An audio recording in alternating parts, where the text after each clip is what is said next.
La pneumatologie, deuxième leçon sur le Saint-Esprit. Le Saint-Esprit est un acteur de notre vie chrétienne. Et le but du Saint-Esprit dans notre vie est en fait qu'au travers des épreuves, le Saint-Esprit nous aide dans nos épreuves, car le but de chaque chrétien est que le chrétien puisse à la fin ressembler au Christ.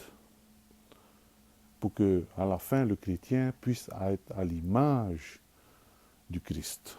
Comme dans Romains 8, 29, il dit que nous avons été prédestinés en tant que chrétiens d'être à l'image du Christ.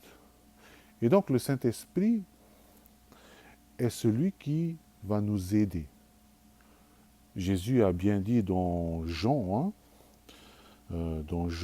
16, 7, dans Jean 14, 16, qu'il est mieux pour lui de partir au Père. Comme ça, le Père va envoyer celui qui va nous aider. Celui qui va aider, en fait, vous avez déjà entendu parler de cette expression, que aussi le Saint-Esprit est appelé le Paraclète. Le Paraclète, en fait, est un mot grec. Paraclète vient du mot parakletos. Parakletos veut dire celui qui vient à côté, celui qui suit à côté. Voilà. Et donc, au travers des épreuves, le Saint-Esprit est là pour nous suivre à côté dans le but que chaque chrétien, nous puissions être à l'image du Christ, l'homme parfait. Mais qui est le Saint-Esprit?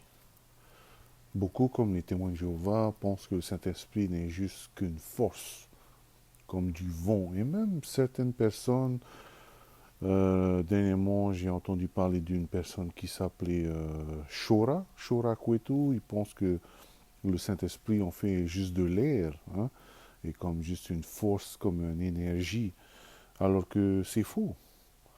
Le Saint-Esprit, d'abord, est une force, c'est vrai, mais le Saint-Esprit est aussi une personne. C'est une des personnes de la Trinité, de Dieu.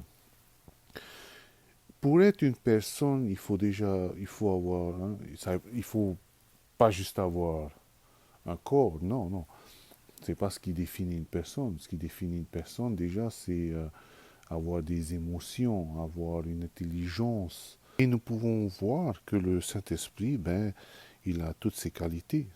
Par exemple, on peut voir dans 1 Corinthiens, chapitre 2, verset 10, qui dit « Dieu nous les a révélés par son Esprit, par l'Esprit, car l'Esprit sonde tout, même les profondeurs de Dieu. » Donc, en fait, qui a révélé à Paul?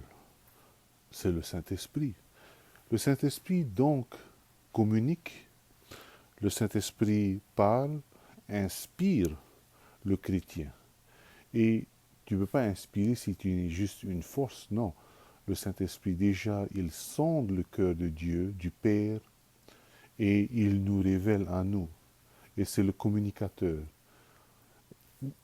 Est-ce qu'une force peut faire cela toute seule? Non. Une personne peut le faire.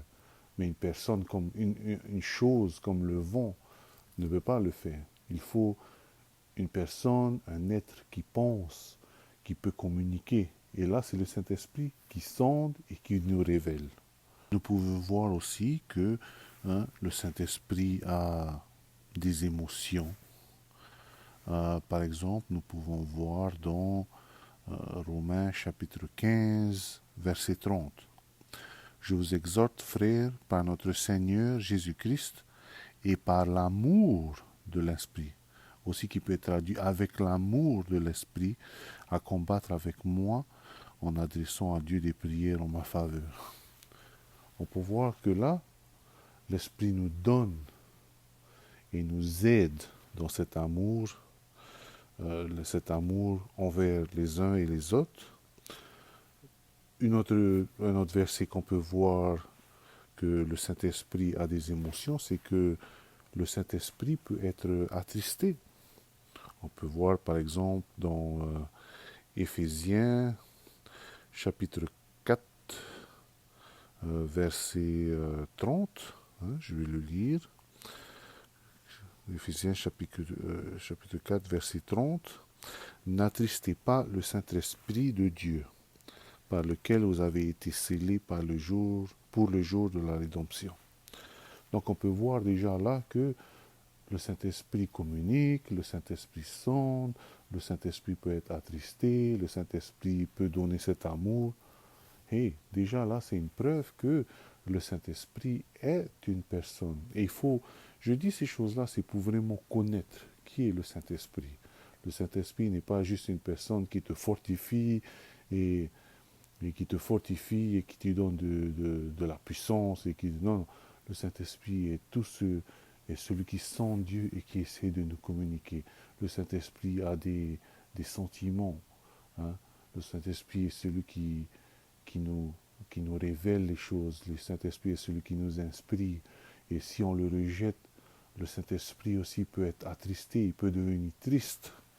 Le Saint-Esprit qui est aussi la force de Dieu qui a été emmené sur ce monde, dans ce monde, est celui qui dirige, et inspire chaque chrétien, comme je l'ai dit, dans le but de devenir à l'image du Christ, devenir l'épouse du Christ et aussi devenir le corps de Christ. Et comme un corps a plein de membres et le Saint-Esprit nous connaît chacun. Le Saint-Esprit nous connaît chacun. Il sait qui sera les bras de ce corps, qui sera le ventre, qui sera la tête, qui sera le cou de ce corps. Et c'est le Saint-Esprit, et c'est le Saint-Esprit qui choisit. Par exemple, on peut voir dans 1 Corinthiens, chapitre 12, versets 10 et 11. À un autre, le don d'opérer des miracles, à un autre, la prophétie, à un autre, le discernement des esprits, à un autre, la diversité des langues, à un autre, l'interprétation des langues. Un seul et même esprit opère toutes ces choses, les distribuant. Qui distribue? C'est le Saint-Esprit. Les distribuant à chacun en particulier comme il veut. Qui est ce il? C'est le Saint-Esprit.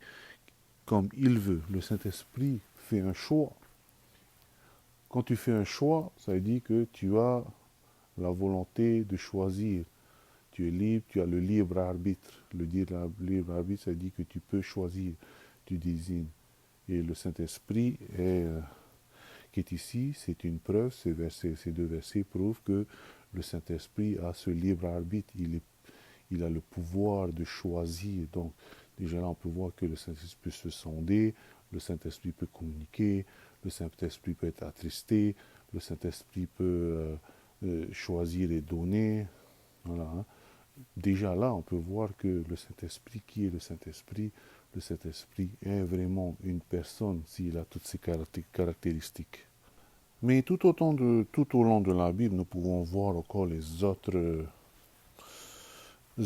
attributs et les autres choses que le Saint-Esprit fait pour nous. Par exemple, on peut voir que le Saint-Esprit, dans 1 Corinthiens 2,13, le Saint-Esprit, dans sa sagesse, on dit qu'il enseigne. Le Saint-Esprit enseigne les choses spirituelles aux chrétiens. Dans Romains 8,14, on dit que beaucoup ont été guidés par le Saint-Esprit, par l'Esprit de Dieu, ceux qui ont été les enfants de Dieu. Donc le Saint-Esprit enseigne, le Saint-Esprit guide. Aussi dans Jean C7, par exemple, on dit que celui qui va réconforter va venir. Donc le Saint-Esprit aussi réconforte. Le Saint-Esprit aussi donne des ordres aux chrétiens. Dans Actes 8, 29, par exemple, on dit que le Saint-Esprit a dit à Philippe, va là où il y a le chariot. Voilà. Le Saint-Esprit aussi dans Jean 16, 13, le Saint-Esprit nous donne la possibilité de comprendre. Jean 16, 13, le Saint-Esprit aussi parle dans Actes 13, 2. Et donc tout ça déjà, Ce sont des preuves que le Saint-Esprit, qui est le Saint-Esprit, hein? Bon, déjà, ce n'est pas le Saint-Esprit que les témoins de Jéhovah croient, qui croient que le Saint-Esprit est juste une force impersonnelle, hein, qui n'est pas une personne, mais en fait, et là, avec tous ces versets-là, décrits dans la Bible, on peut voir qui est le Saint-Esprit. Il sonde, il réconforte, il a des émotions, il guide, il enseigne, il nous dit. Hein, il faut voir déjà, par exemple, dans Ananas et Saphira, ils ont été mis à mort. Pourquoi? On n'a pas dit parce que vous avez menti à Dieu, non. Mais on a dit parce que vous avez menti au Saint-Esprit. Donc le Saint-Esprit a des sentiments, il a des émotions.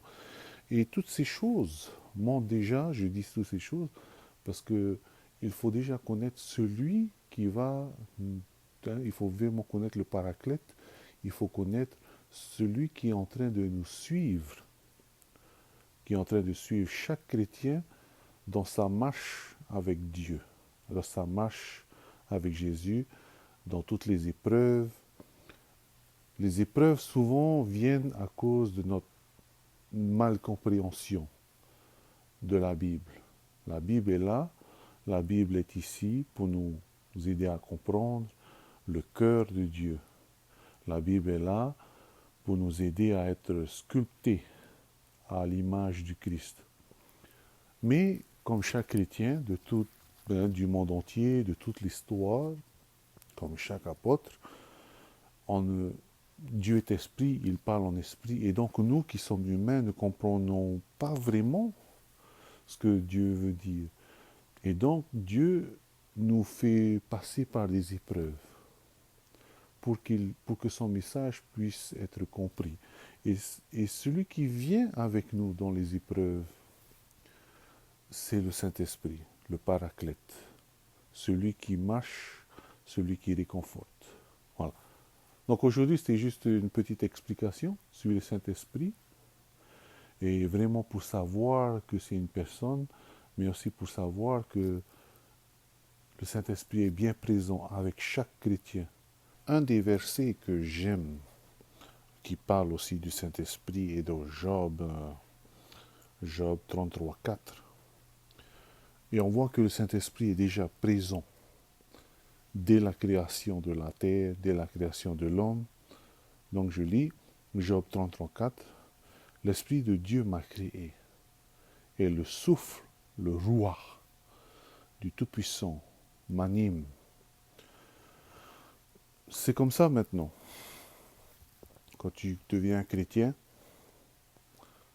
dans toi, le moi, il sort. Et maintenant l'Esprit de Dieu entre et tu deviens le temple du Saint-Esprit. Tu deviens le tabernacle. Le Saint-Esprit, c'est lui qui t'anime. Et ce sera, comme j'ai dit, pour la prochaine leçon, et comment être animé par le Saint-Esprit. Allez,